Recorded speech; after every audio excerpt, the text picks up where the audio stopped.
Bismillahirrahmanirrahim. Assalamualaikum warahmatullahi wabarakatuh. Alhamdulillahi wa kafa, wassalatu wassalamu ala rasul mustafa wa ala alihi wa ashabihi ahli sidki wal wafa. Allahumma la sahla illa ma ja'altahu sahla wa anta taj'alul hazana idha syita sahla. Allahumma inni a'udzubika min ilmin la yanfa' wa min qalbin la yakhsha wa min nafsin la tashba' wa min da'watin la yustajabu laha. Allahumma inni a'udzubika min haula'il arba'. Ayyuhal asatidzah wal ustadzat, hari ini sehat semua? Alhamdulillah. Nikmat setelah nikmat besar setelah nikmat iman dan Islam adalah nikmat sehat. Ni'matani maghdunun fihima kasrun dan nas as-sihhatu wal faragh. Maka kesehatan yang sedang kita nikmati, waktu luang yang sedang kita miliki, mari kita isi dengan kebaikan, salah satunya menghadiri majelis ilmu. Masih di kajian kitab Tadhkiratus Sami' wal Mutakallim. Panjenengan yang punya silahkan dibuka. Kemarin sudah bahas bab pertama dari kitab ini. Apa kemarin? Bab tentang fadlul ilmi, ya, keutamaan ilmu, ya. Hari ini masuk bab kedua, al-babus sani. Bab yang kedua dari kitab Tadhkiratus Sami'. Apa itu? Fi adabil alim fi nafsihi, adab alim, orang yang berilmu, fi nafsihi, terhadap dirinya sendiri, wa mura'ati talibihi wa darsihi, dan adab kepada murid dan pelajarannya. Jadi ada 3 yang dibahas nanti ini. Satu, adab kepada diri sendiri. Yang kedua, adab kepada santri. Jadi kita ini juga punya adab kepada santri kita seperti apa. Yang terakhir nanti adab kepada pelajaran, ya. Baik, yang pertama adab al-faslu al-awwalu. Bab yang pertama, ya, adalah fi adabihi fi nafsihi, adab terhadap dirinya sendiri. Jadi adab ini tidak melulu soal sopan santun, soal lemah lembut dan lain sebagainya. Adab juga soal bagaimana ternyata hubungan kepada Allah. Ada 3 adab di dalam beberapa kitab dibahas. Satu, adab kepada Allah yang pertama. Yang kedua, adab kepada Rasul. Yang ketiga, adab kepada sesama, termasuk kepada dirinya sendiri. Kita bahas yang pertama, adab terhadap dirinya sendiri. Yang pertama, an-naw'u al-awwalu dawamu muraqabatullahi ta'ala fi sirri wal alaniyah. Senantiasa muraqabah. Apa muraqabah? Merasa diawasi oleh Allah. Ini level yang paling tinggi. Jadi level seorang itu ada muslim, mukmin, muhsin. Ada Islam, ada iman, ada ihsan. Apa itu ihsan? An ta'budallaha ka'annaka tarahu wa illam takun tarahu fa innahu yaraka. Satu manzilah, kedudukan di mana kita seakan-akan ketika beribadah melihat Allah, tidak mungkin itu. Maka yang berikutnya adalah dan ketahuilah Allah melihat engkau. Itu namanya ihsan. Nah, bahkan ini yang harus dipupuk. Jadi terbatas kemampuan kita mengawasi anak-anak, terbatas alat-alat untuk mendisiplinkan. Jadi memang betul, Pak, bahwa kedisiplinan itu bisa dididik, diatur, tapi yang paling efektif adalah apa? Menanamkan rasa muraqabah, diawasi oleh Allah Subhanahu wa taala. Sama guru juga begitu. Guru absensi bisa diakali? Bisa? Kehadiran bisa dimanipulasi? Bisa, ya. Tapi Allah bisa ditipu? Tidak bisa, ya. Makanya memang muraqabah ini ya paling efektif, ya. Makanya yang pertama, adab seorang alim adalah merasa diawasi oleh Allah Subhanahu wa taala. Ini berarti kaitannya dengan khasyah. Apa khasyah? Rasa takut. Saya nggak bacakan semua. Ada qaulnya Imam Syafi'i, wa qala asy-Syafi'i, Imam Asy-Syafi'i berkata, laisal ilmu ma hufidha. Ilmu itu bukan dengan apa yang dihafal, tapi ilmu itu adalah apa yang bermanfaat. Maka kita setiap pagi minta kepada Allah 3 permintaan. Allahumma inni as'aluka ilman nafi'an. Kenapa ilman nafi'an? Ya, ini ilmu yang mendatangkan manfaat. Salah satu manfaat itu adalah ilmu yang diamalkan. Ya, maka bukan sebanyak apa buku yang sudah dikaji, tapi sebanyak apa yang sudah kita amalkan. Nah, itu yang tidak kalah berat tentunya. Memang ilmu itu levelnya satu mempelajari at-ta'allum, yang kedua wal amal bih, mengamalkan, yang ketiga adalah wada'watu ilaihi, mendakwahkan, yang keempat sabar. Ini level menurut Imam Ibnu Qayyim al-Jauziyah, ada 4 level ini. Itu muraqabah. Ya. Makanya innama yakhsyallaha min ibadihi al-ulama, yang disebut hanya saja yang disebut alim ulama itu adalah mereka yang yakhsyallah, takut kepada Allah Subhanahu wa taala. Itu yang pertama. Jadi adabnya adalah adab muraqabah, merasa diawasi oleh Allah Subhanahu wa taala. Kemudian yang kedua, as-sani, ya. Yang kedua adalah menjaga ilmu, ayyasunal ilma kama sanahu ulama salaf, sebagaimana para ulama salaf menjaganya. Wa yaqumu lahu bima ja'alahu Allahu ta'ala lahu minal izzati wasyaraf, ya. Dan berusaha, ya, untuk menjaga kemuliaan ilmu, ya. Jadi ini bab tentang adab, bagaimana adab ahli ilmu itu menjaga apa yang dilakukan para salafus saleh, ya. Maka fala yadilluhu bidhihabihi wa masyihi ila ghairi ahlihi min abna'id dunya min ghairi daruratin aw hajatin. Ada yang pernah mendengar al ilmu yu'ta wala ya'ti ilaihi, ya. Ilmu itu didatangi, bukan mendatangi. Maka adab yang kedua adalah menjaga ilmu dengan penuh kewibawaan, ya. Nuhun sewu, ini bukan soal tidak boleh ngajari privat. Ada guru privat yang tiap hari padat jadwalnya, datang dari rumah ke rumah, ya. Ya, ini pastikan, ya, jangan salah paham. Tapi ini nanti ada keterangannya. Memang iya, yang kedua adabnya adalah menjaga ilmu sebagaimana para ulama salaf. Ya, maka mereka tidak pergi, ya, kemana-mana kayak nawarkan dagangan, ya, ya, terutama kepada mereka-mereka yang ila ghairi ahlihi min abna'id dunya, orang-orang yang memang tidak ada kecondongan belajar ilmu agama. Jadi agama itu kayak sebagai sebuah hal yang rendah sekali, ya, dibayar selesai, tidak ada niatan sama sekali untuk mempelajarinya. Min ghairi daruratin aw hajatin, tidak ada niat untuk memuliakan agama, ya. Maka beliau di sini Imam Az-Zuhri mengatakan hawanun bil ilmi ayyahmilahul alimu ila baitil muta'allim. Wah, ini kena kita ini kayaknya nih, ya.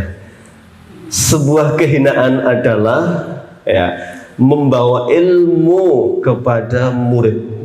Tadi privat ini. Ya, ya. Ini nanti dikembalikan kepada niatnya, kan, ya, kepada niatnya. Wa hadisus salafi hadan nau'i kasiratun, ya. Dan hadis-hadis yang dikutip para salaf di dalam bab ini banyak sekali, ya. Tapi sekali lagi bahwa fa in da'at hajatun ila dzalika aw daruratun aw iqtadathu maslahatun diniyatun, ya. Tapi kalau ada maslahat yang besar yang menuntut untuk itu, fala ba'sa bih, maka tidak apa-apa. Ini perlu dilihat zamannya Pak. Ini zaman udah rusak. Ya, orang mau ngaji aja sudah bagus gitu. Kalau ini diterapkan di zaman yang rusak seperti ini berat ya. Kalau apalagi kalau sampai disimpulkan tidak boleh berarti ngajarin dari rumah ke rumah itu ya. Jadi tetap ada nanti yang disebut urf itu apa berarti? Kebiasaan ya. Dengan catatan satu tadi ya. Ya. Wa hasunat fihi niyatun sholihatun ya, ada niat yang baik dari pengajar tadi ya. Boleh ngajari Quran untuk diambil upahnya? Boleh ya. Boleh ya. Jadi ini bukan termasuk ayat yang umum dipakai untuk khusus fala tashtaru bi ayatillahi samanan qalilan. Nah, itu kelakuannya Yahudi kalau itu ya. Makanya mereka memanipulasi ayat untuk mencari keuntungan dunia. Kalau ini mengajarkan enggak, karena itu bagian dari apa? Urusan dunia. Tapi pastikan luruskan niatnya.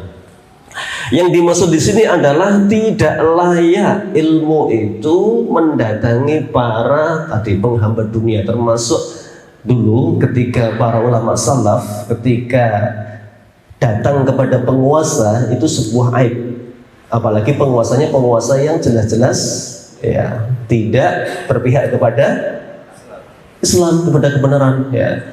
Sampai Nabi SAW menyampaikan ya, idza ra'aital alim, kamu kalau melihat alim ya mendatangi penguasa, fa'lam annahu lissun, ketahuilah dia adalah pencuri ya. Pencuri apa?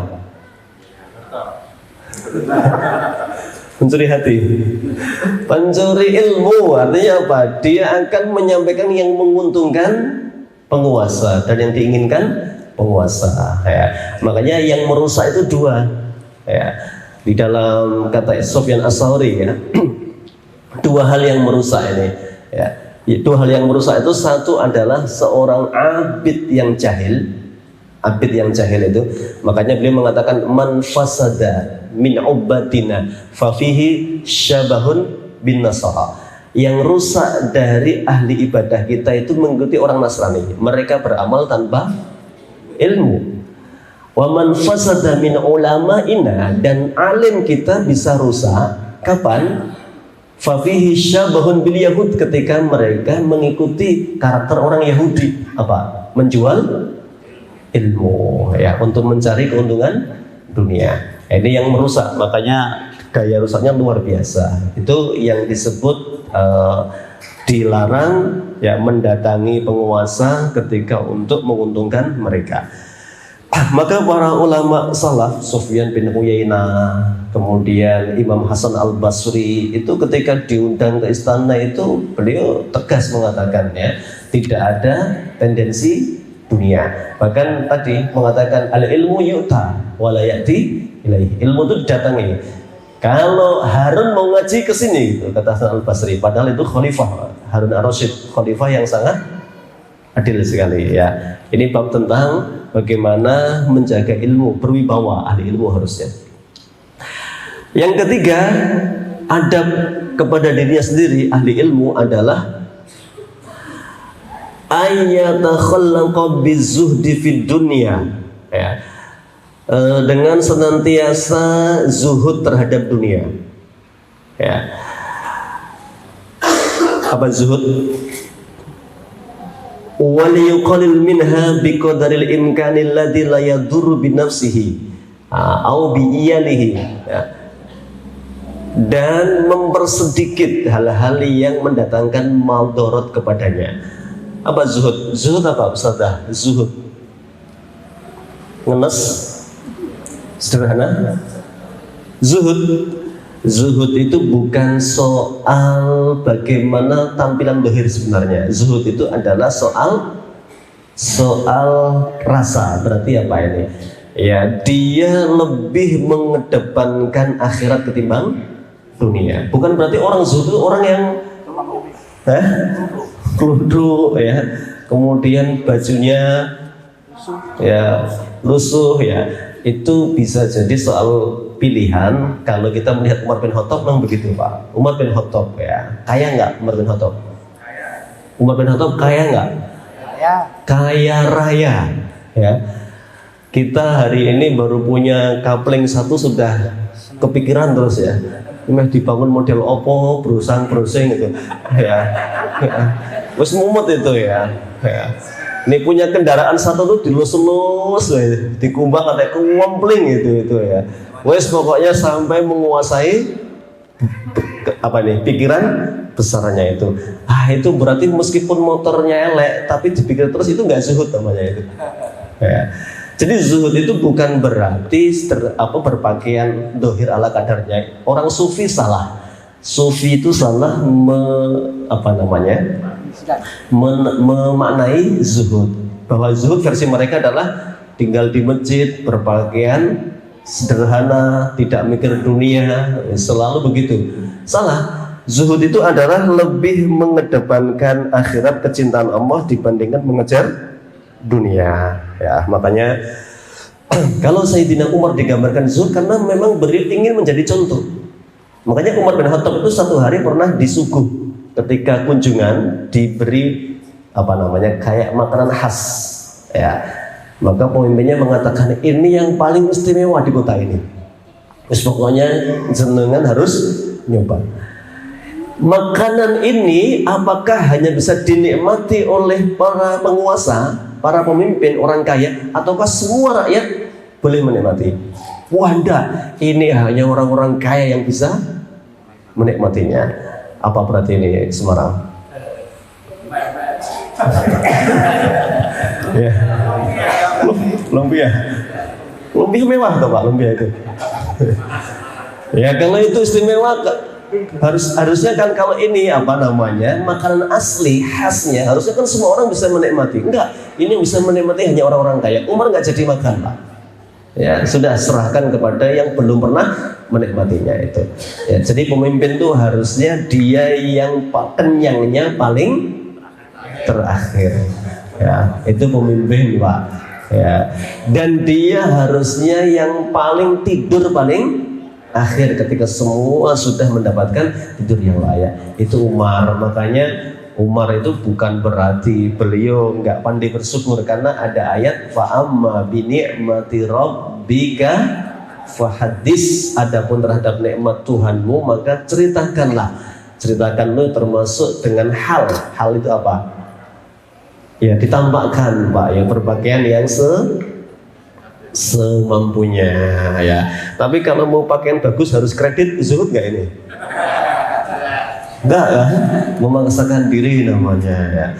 Jadi zuhud itu kata kiai saya mampu beli Innova, milih beli Avanza. Bisa dicemahkan ya Pak? Ya. Ya, nah itu begitulah itu kalau untuk orang kaya. Jadi bukan berarti kalau kemudian punya duit 25 juta dipakai DP untuk mengejar yang tidak mampu dibeli dengan cash itu termasuk tidak zuhud. Ya ini. Jadi bab tentang zuhud itu bukan soal jumlah, bukan soal fisik, tetapi soal bagaimana rasa. Adapun ahli ilmu, zuhud itu adalah ya. Maka begini, wa aqallu darajatil alim ayastakhdhira ta'alluq bidunya. Maka kadar minimal seorang alim itu adalah mengetahui rendahnya nilai dunia. Nah, ini. Jadi memang ada fasenya di mana ketika santri-santri itu sedang fokus belajar itu memang idealnya tidak dikenalkan dengan dunia. Coba jam pertama pembahasan tentang nahwu shorof, jam kedua tentang bisnis online, nyambung nggak? Contoh Pak ini. Jadi ada masanya santri-santri dibekali dengan hal-hal yang akan menopang dunianya, karena betul dunia itu harus bukan dibenci tapi disikapi, karena faktanya betul pepatah mengatakan semua uang bukan segalanya, tapi segalanya hampir membutuhkan uang ya. Ini bab bukan membenci dunia, tapi bab tentang segala prioritas. Li'annahu a'lamun nasi bi khustiha wa fitnatiha wa sur'ati zawaliha ya. Karena orang yang alim itu yang paling paham tentang hakikat dunia. Apa ciri-ciri dunia? Satu, fana. Apa fana? Sementara, ya. Dunia itu begitu. Yang kedua, sur'ati zawaliha. Apa? Cepat hilang, ya. Cepat berganti model. Wah, itu dunia. Ya, jadi hari ini HP mungkin yang mahal apa? Belum sempat kebeli sudah ganti lagi, terus begitu, nggak ada habisnya mengejar dunia itu. Dan orang yang paling cerdas adalah mereka yang paham hakikat dunia, kemudian tidak terjatuh untuk mengejarnya. Makanya Rasul SAW dalam sebuah hadis beliau mengatakan begini, "Mangkanatid dunya hammahu." Siapa yang tujuan hidupnya adalah dunia semata. Jadi himmah, hammun, hammam, apa ini? Keinginan terbesarnya, obsesi ya bahasa kerennya ya. Siapa yang obsesi hidupnya adalah dunia akan dihukum dengan 3 hukuman oleh Allah. 1, ya, ja'alal faqra baina ainaihi, dijadikan miskin di pelupuk matanya. Miskin itu bukan soal jumlah, soal apa tadi? Ya rasa, kurang berarti dia miskin. Ya, maka jalal faqra baina ainaihi, ya. Yang kedua, wa farraqahu syamlahu au amrahu, urusannya dibuat cerai-berai, Pak. Kayak enggak ada waktu. Terus pada subuh yang orang-orang diinginkan kebaikan oleh Allah mampu ya membaca Al-Qur'an, membuka Al-Qur'an. Dia pada subuh langsung ngecek apa ini? Orderan. Ya. Bisnis online itu mengalahkan offline ya. Offline itu pasar buka jam 8, tutup jam 4 ya. Online itu 24 jam ya. Jam 3 bangun cek pertama apa? Orderan kan? Itu ya, naudzubillah ya. Makanya ini kalau sampai begitu urusan itu kacau. Nggak ada waktu, kayaknya nggak ada waktu untuk ibadah, untuk keluarga, untuk lingkungan, nggak ada waktu. Dunia. Itu yang kedua hukumannya. Yang ketiga, walam yatihi dunya ila ma qudiralah, dan dunia yang dikejarnya itu tidak akan pernah didapat kecuali sebatas yang Allah takdirkan untuknya. Jadi dikejar mati-matian, kalau belum rezekinya nggak bakal dapat. Ya, itu dunia, Pak. Sementara wa man kanatil akhirah niyatahu aw himmahu, barang siapa yang tujuan besarnya adalah akhirat. Yang pertama, ya, apa tadi? Kalau yang pertama ja'alal faqr, ini ja'alal ghina fi qalbihi, dijadikan kecukupan dalam hatinya. Maka Allah enggak menciptakan apa? Miskin, tapi menciptakan apa? Cukup itu ya. Agna wa aqna, ya. Kemudian yang kedua, wa jama'allahu syamlahu, urusannya tertib, masya Allah ya. Untuk keluarga ada, untuk Allah jelas ada, untuk masyarakat ada, untuk anak-anak ada, untuk dunianya ada. Ini dengan kalau dipilih Allah tertib luar biasa ini. Yang ketiga, dan dunia datang kepadanya dalam keadaan rohibah, apa? Ya terhina, Pak. Dunia itu ngoyak-ngoyak, aku dinggo, aku dipakai itu. Jenengan nggak ngelegewo, sorry, aku rak minat itu. Wah, keren nggak jenengan? Itu level penghamba akhirat itu begitu, Pak. Jadi zuhud itu fasilitasnya ngoyak-ngoyak, tapi dia, masya Allah ya, ya dia nggak tersilaukan dengan itu. Ya santri itu insya Allah begitu ya, tidur di mana-mana, amblek gitu ya. Di kasur siap, kloso siap, di teras yang merem. Ya, ini jadi itu insya Allah keberkahan ya belajar di pesantren itu ya. Jadi hidup enak siap, hidup susah oke gitu. Ya. Ini zuhud. Jadi zuhud itu soal apa tadi? Soal bagaimana menyikapi dunia. Ar-Rabi'u yang keempat, yang keempat ini ya. Adab yang keempat adalah ayyan ziha ilmahu an ja'alihi sulaman yatawassalu bihi ilal aghradi dunyawiyah min jahin aw malin aw sum'atin aw syuhratin, ya, yaitu menjauhkan ilmu, ya, menjauhkan ilmu dari menjadikannya sebagai tangga untuk meraih tujuan-tujuan duniawi. Ini sudah dibahas dulu ya. Barang siapa yang mencari ilmu harusnya tujuannya untuk mencari ridha Allah, tapi dia mencarinya untuk dunia, apa hukumannya kemarin? Ya. Man ta'allama ilman, ya, siapa yang mempelajari ilmu mimma yubtagha bihi wajhullahi ta'ala, yang harusnya mencari ilmu niatnya karena Allah, la yata'allamuhu, dia tidak mempelajarinya illa liyusiba bihi 'ardan minad dunya, dia mempelajarinya hanya untuk mengejar dunia saja, lam yajid 'urfal jannah, tidak akan mencium baunya surga. Naudzubillah ya. Jadi ini soal niat. Jadi diluruskan lagi, kemarin saya sampaikan kalau niatnya hafidhah agar dapat apa? Beasiswa ya. Memang sejak awal begitu. Kowe kudu hafid kene itu beasiswa itu. Nah, ini luruskan lagi niatnya, karena itu khawatir kita termasuk mereka yang menjadikan agama untuk mengejar dunianya ya.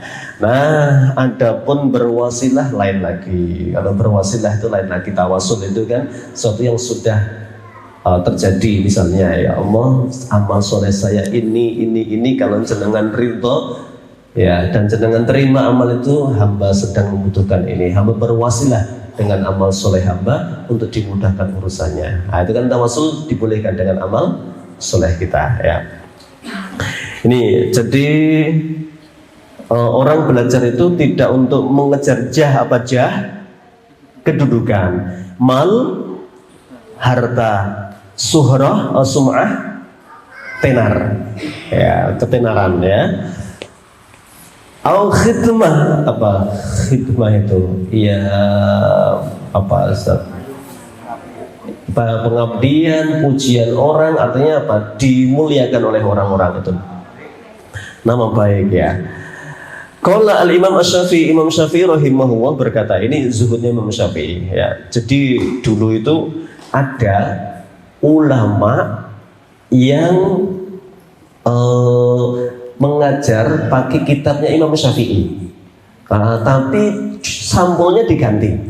Ya, misalnya ini hari kan model kopas ya, kopi paste. Nah, ini misalnya kitabnya Ibnu Jamaah ini ya. Kemudian kitab ini diganti sampul ya. Jadi misalnya Abdullah begitu ya. Nah, ini boleh nggak ini? Ya, nggak boleh. Ya. Ada yang melapor kepada Imam Syafi'i, wahai Imam, ada seseorang yang mengajar pakai kitab jenengan tapi diganti ya. Mu'alif itu pengarangnya diganti ya, bukan Muhammad bin Idris Asy-Syafi'i gitu. Imam Syafi'i dilapori begitu, apa kata beliau ya? Ya. Beliau mengatakan begini, waddatu annal khalqa ta'allamu hadzal ilma. Ya, saya itu malah berkeinginan banget.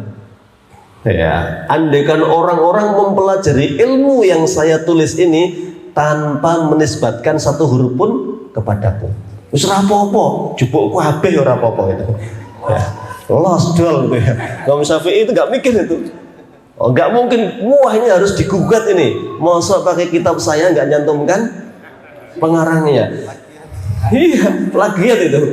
Imam Syafi'i kalau baca itu, andaikan semua orang itu memakai kitabku tanpa mencantumkan pengarangnya aku, itu yang aku inginkan, kata Imam Syafi'i. Luar biasa Pak ini. Jadi keikhlasan ulama zaman dulu itu ya luar biasa ini. Makanya ilmunya barokah. Ya, jadi jangan kemaki Pak, belum ngarang kitab, baru nyusun kitab itu loh. Ada yang ngutip langsung digugat ya ini. Imam Syafi'i itu ngarang kitab, nah kita kan baru nyusun kan, template sana, template sini, comot sana, comot sini, sudah gede banget judulnya, disusun oleh Abu Abdillah Jabala itu ya. Jauh sekali kita ini dengan ulama salaf ya. Makanya kalau belajar ilmu jangan untuk mencari keuntungan dunia. Meskipun Bapak Ibu, ustazah sekalian, bab tentang hak cipta, hak cipta ya, hak kekayaan intelektual itu dilindungi memang. Ya, ini bab tentang uruf kan, tentang kebiasaan saja. Ya, di zaman salaf ada nggak begitu? Nggak ada. Zaman salaf luas, kalau mau silahkan semua tanpa ada royalti sama sekali. Royaltinya dari Allah, pahala. Nah, ini kita hidup di zaman apa ini? Zaman akhir ya, segalanya dinilai dengan materi ya. Ini. Ya. Itu yang keempat, jadi luruskan niat bahwa tidak boleh menjadikan belajar ilmu itu niatnya untuk mengejar dunia atau ketenaran atau nama ya. Makanya memang hidup di zaman begini ikhlasnya harus selalu diasah, karena kita hidup di zaman ketika titel ya harus ada ya, pengakuan harus dapat ya. Bahkan sekarang itu kalau ngasih undangan kan ditulis kan, misalnya undangan walimah itu mohon maaf kalau ada kesalahan nama dan gelar itu ya, karena bisa ngamuk lah, ini hanya kok nggak dicantumkan padahal sudah ngulon bolak-balik kok hanya nggak ada, ini nggak ngajeni nih berarti. Nah, itu contoh orang sekarang ya. Jadi segalanya harus dinilai dengan materi. Yang kelima, nah ini adab seorang pencari ilmu. Yang kelima adalah ya, apa yang kelima ini ya, menjauhkan dirinya dari pekerjaan-pekerjaan yang rendah ya, pekerjaan yang rendah. Apa pekerjaan yang rendah itu? Ini sensitif ini, disebut nanti ada yang tersinggung ini ya. Wa an makruhiha, pekerjaan-pekerjaan yang rendah dan dimakruhkan itu adatan wa syara'an. Secara adat itu berarti apa Pak? Kebiasaan di masyarakat, wa syara'an, dan memang dibahas oleh syariah itu dimakruhkan, dan pekerjaan-pekerjaan daniah yang rendah. Di sini nun sewu contohnya, kalau di sini kal hijamah apa? Tukang bekam ya. Jadi memang kalau zaman ini nun sewu ya, ini kan didahului oleh beliau dengan adatan. Apa ada? Kebiasaan. Nah, di sini tukang bekam pekerjaan hina enggak? Enggak kan? Bahkan ini yang dijual apa? Pengobatan nabawi kan, sunnah Rasulullah. Berarti nggak berlaku nun sewu. Jadi bukan setelah ini orang gelem bekam dan bekam ya. Memang di sini beliau mengatakan itu ya, pekerjaan-pekerjaan itu hijamah itu apa? Tukang bekam. Karena memang zaman dulu ya tukang bekam itu abdun rata-rata apa? Para budak ya. Kadang bayaran, kadang enggak ya. Ini al-adibaghoh apa? Tukang nyamak kulit, tukang jagal. Ini kan bisa emosi nih orang di RPH ini kalau dibahas tukang ngeletih ini. Ya. Makanya ini ada itu apa? Kebiasaan. Kalau di sini enggak ya enggak apa-apa. Di sini ada wasurf wasiyaghoh ya, tukang patri emas. Ya, sing apa namanya? Di depan toko yang ukuran mejanya 1 kali 1 itu. Nah, itu zaman dulu itu termasuk pekerjaan yang zaman dulu Pak daniah yang rendahan ya. Tapi ini nggak berlaku ketika hari ini apa? Bisa kasih contoh nggak pekerjaan yang nggak pantas itu? Ngamen? Mulung?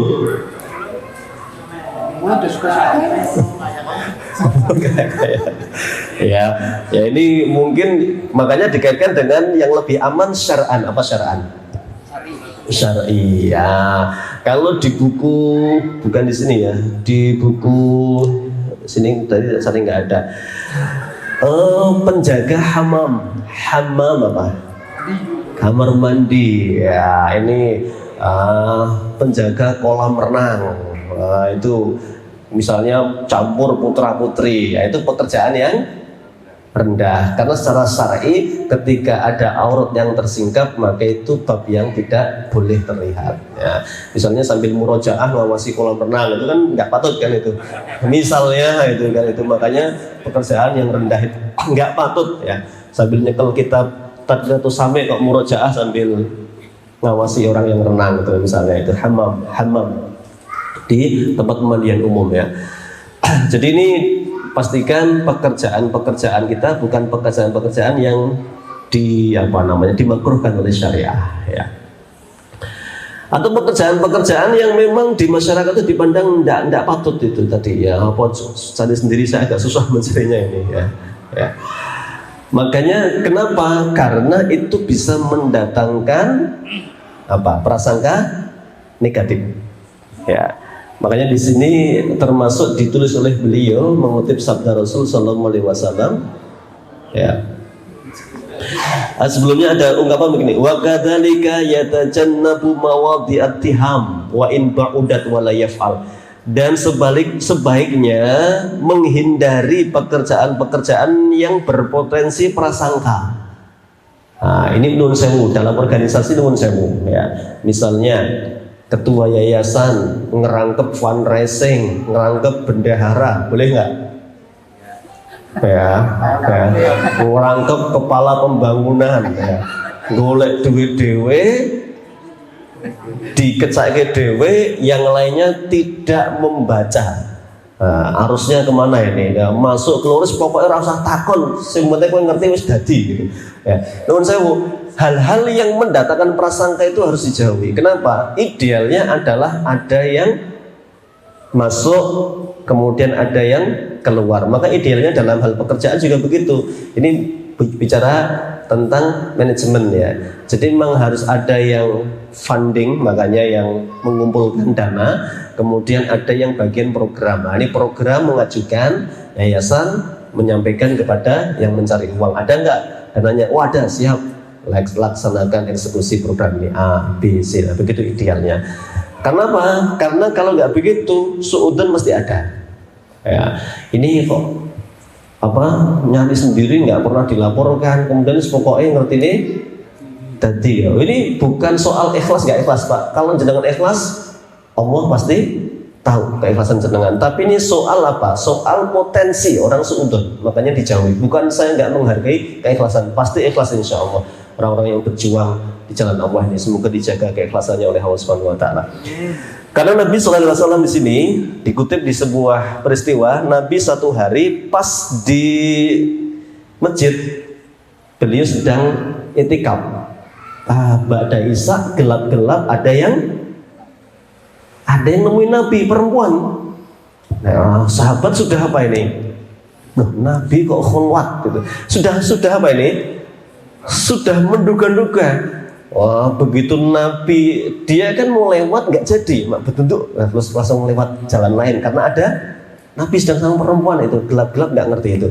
Langsung Nabi mengatakan, ya, walidzalika qala nabiyyu li rajulaini lima ra'yahu yatahaddatsu fi Sofiyah, ya. Satu hari Nabi sedang bicara dengan Sofiyah binti Huyai, ya, ini seorang istri Nabi. Begitu ada sahabat yang sudah mergoi Nabi langsung mengatakan, ala rislikuma, ya, berhenti kalian, ya, berhenti, jangan pergi dulu, saya jelaskan. Innaha Sofiyah, ini bukan siapa-siapa, ini istriku Sofiyah. Sahabat langsung mengatakan subhanallah gitu. Sudah muncul apa tadi? Don, ya, don, namanya don, Pak. Makanya Nabi mengatakan ala rislikuma innaha Sofiyah. Summa qala inna syaitana yajri, ya, min ibni Adam majrodam. Sesungguhnya setan itu menggoda Bani Adam itu sampai masuk ke aliran darahnya, ya. Fa khiftu ayyakdifa fi qulubikuma syai'an fatahlika. Saya khawatir tadi setan sudah menyelipkan ke dalam dada perasaan kalian untuk suudzon dan kalian akan celaka, ya. Itu kenapa? Karena ada sesuatu. Nah, makanya menjauhkan diri dari dugaan-dugaan negatif itu harusnya kita lakukan, ya. Nih, sama misalnya ustadzah nyimak hafalan pakai HP. Memang iya di sini apa pakai mushaf Al-Quran itu, ya. Misalnya gini, ya, ini ya pakai mushaf, ya, misalnya kayak gini. Salah enggak? Insya Allah enggak, karena yang dibuka benar-benar HP. Tapi potensi santri suudzon enggak? Ya, lah ini contoh. Jadi seharusnya hal-hal yang mendatangkan buruk sangka itu dihindari. Ya, itu contoh bahwa seharusnya begitu, tidak mendatangkan hal-hal yang negatif. As-sadisu yang keenam, adab kepada dirinya sendiri ketika belajar adalah an yuhafidhu 'alal qiyami bi sya'airil Islam wa dhawahiril ahkam ka iqamatihi shalah fi masajidil jama'at. Ya, hendaklah para thalibul ilm ini menjaga syiar-syiar Islam. Contoh, kalau laki-laki ya sholatnya berjamaah di masjid, ya. Bahkan Nabi mengatakan, ditanya, ayu amalin afdal, amal apa yang paling utama ya Rasulullah? As-sholatu ala waktiha, sholat di awal waktu. Ya, saya kemarin dengar pengajian, tapi ini tidak bagus, harus di kantor ya, karena masyarakat jadi kesenangan itu. Jadi kayaknya ngomong gini, sholat berjamaah itu ya sama aja dengan bayar listrik.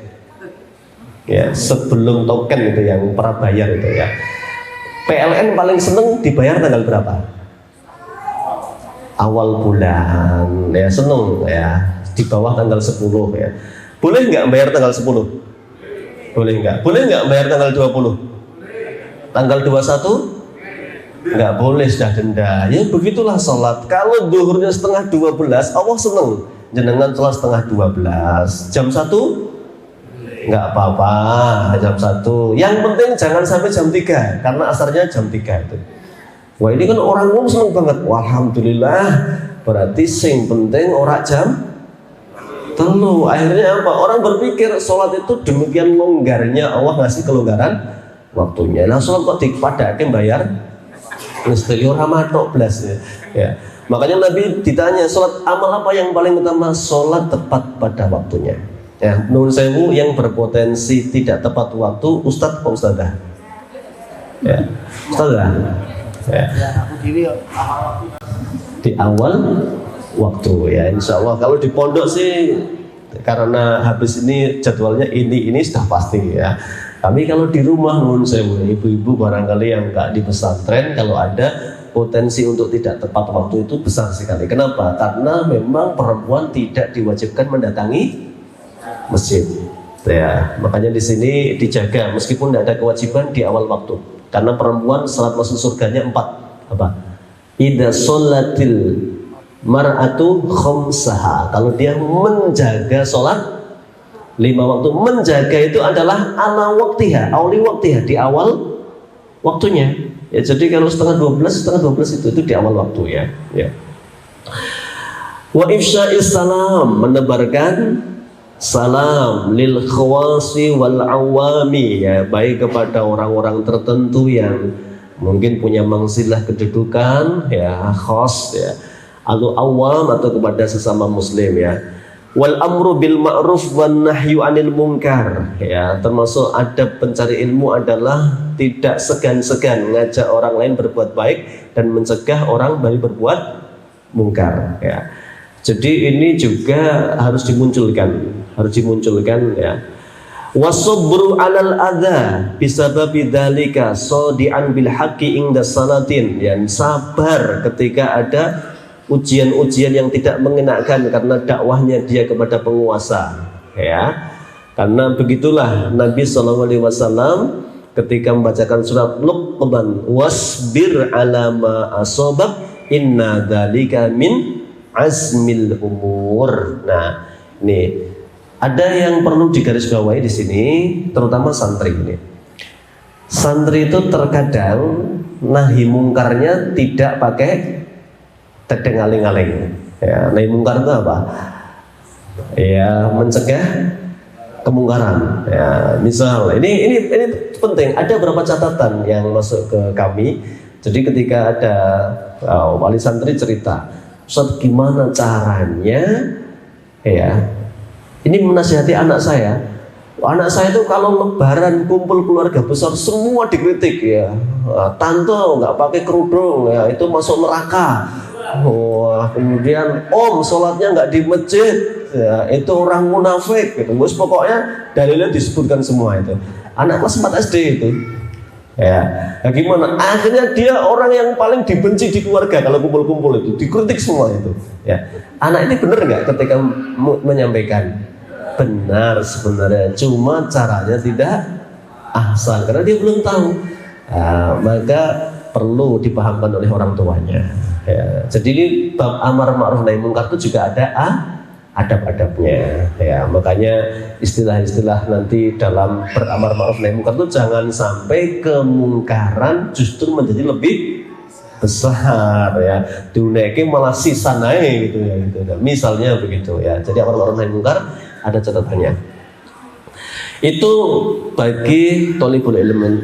Memang Masya Allah kadang ini kenapa ahli ilmu itu disorot. Ini standarnya harus tinggi, harus tinggi. Misal nuwun sewu ustadzah kalau di masyarakat itu misalnya orang pakai jilbab besar, kemudian mungkin tertawanya terbahak-bahak ya. Sementara orang tidak pakai jilbab ya, pakaiannya kurang pantas, tertawa terbahak-bahak. Yang dimaklumi yang mana? Yang nggak pakai nggak dibahas, Pak. Tapi begitu yang pakai kerudung, apalagi cadaran, cadaran yang guyune kok cekakaan banter dibahas. Kenapa? Ini harusnya adalah apa? Bab tentang kemuliaan akhlak. Makanya standar tinggi itu dituntut dari orang-orang yang sudah bisa menampilkan syiar Islam. Ya, misalnya kalau bapak-bapak ya, sholatnya alhamdulillah berjamaah 5 waktu tepat waktu di masjid. Ini soal hablun minallah ya. Kemudian misalnya ada rapat RT kerja bakti nggak tahu berangkat itu. Ya, sementara yang tukang mancing itu, ya mancing terus setiap ahad, nggak pernah kerja bakti. Yang dipermasalahkan yang mana? Yang ke masjid tidak kerja bakti. Ya, itu lebih tinggi apa namanya sorotannya. Kenapa? Orang dengan syiar Islam itu harusnya lebih apa? Lebih juga baik daripada orang lain. Itu satu sisi kebaikan sebenarnya untuk kita ya, agar menyempurnakan kebaikan hablun minanas. Rasulullah itu saya baca ketika turun surat Abasa wa tawalla. Ya. Dalam hal manajemen Nabi keliru enggak ketika berdakwah? Tokoh-tokoh sedang kumpul semua, Nabi fokus menghadapi mereka.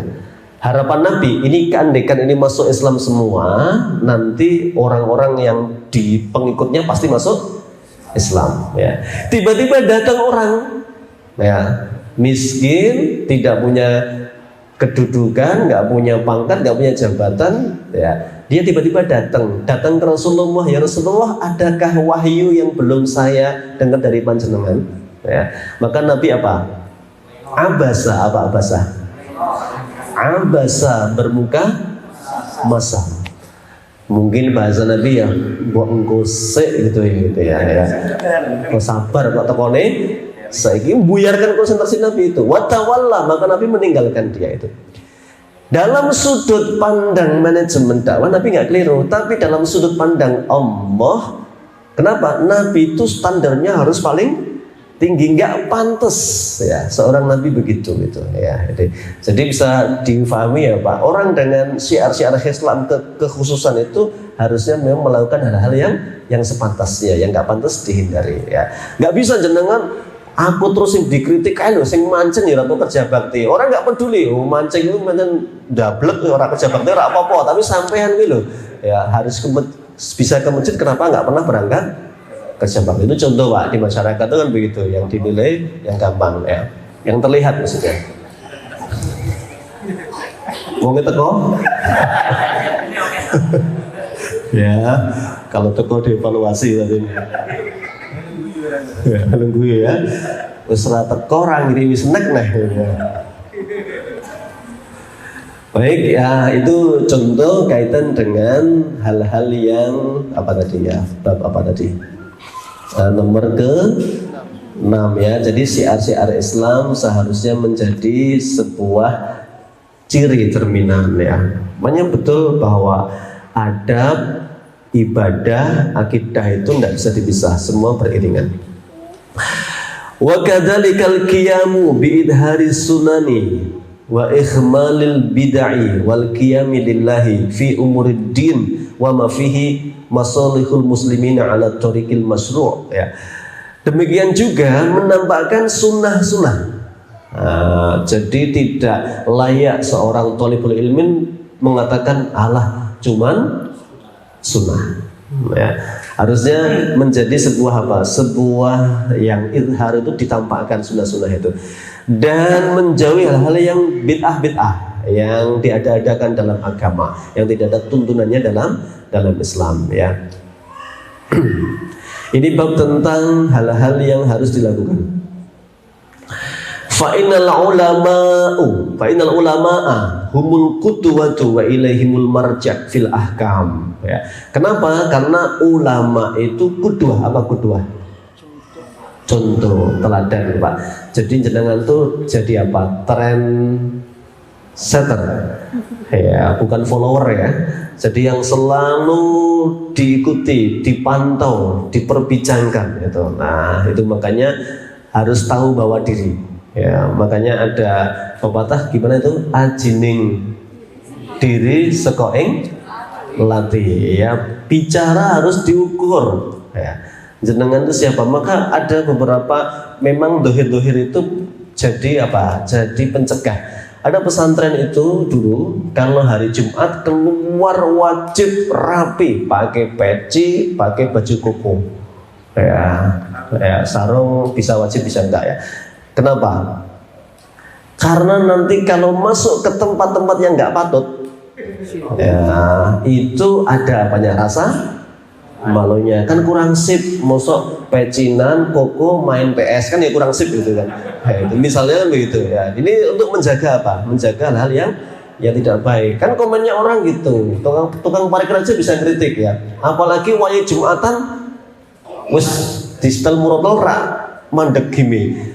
Tukang parkir aja ngerti, kira patut santri gitu, ya. Itu contoh, ya, bahwa hal-hal yang sifat dohir itu harusnya diikuti dengan apa? Cerminan akhlak kita, ya. Jenggotnya dowo tapi rokok. Ya. Ini bolone Yahudi, berarti Yahudi kan jenggotnya dowo-dowo kan itu. Contoh, ya. Baik, sampai jam berapa Ustaz? Habis waktunya? Kurang 5 menit. Kurang 5 menit, ya. Jadi itu hal-hal yang harus dilakukan, ya. Saya tutup dengan yang ketujuh ini, ya. Yang ketujuh harusnya seorang santri tadi hal-hal yang nampak syiar-syiar yang keenam poin-poinnya, yang syiar-syiar Islam yang zahir yang wajib. Yang ketujuh ayyuhafidhu 'alal mandubati syar'iyyah al-qauliyah wal fi'liyah fayulazimu tilawatul Qur'an wa dzikrallahi ta'ala bil qalbi wal lisan, ya. Jadi kalau yang tadi syiar-syiar yang nampak, kali ini harus juga melazimkan yang disunnahkan, misalnya membaca Quran, ya.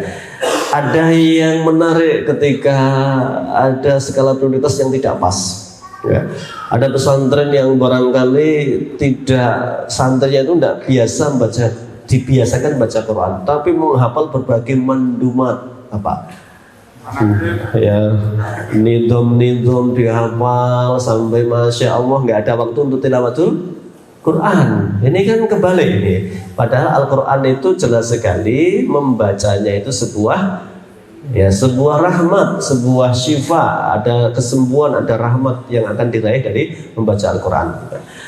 Dan dzikrullah, apa? Dzikrullah, zikir kepada Allah, baik zikir pagi, zikir sore, ya, bahkan ana al-lail wan nahar, sepanjang malam dan siang harinya, ya. Ini bab tentang sunnah-sunnah, ya.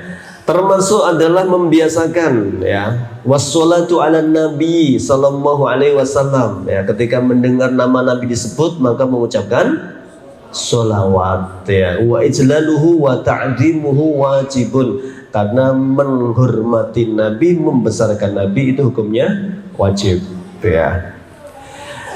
Adalah Imam Malik. Siapa Imam Malik? Guru Imam Syafi'i, ya.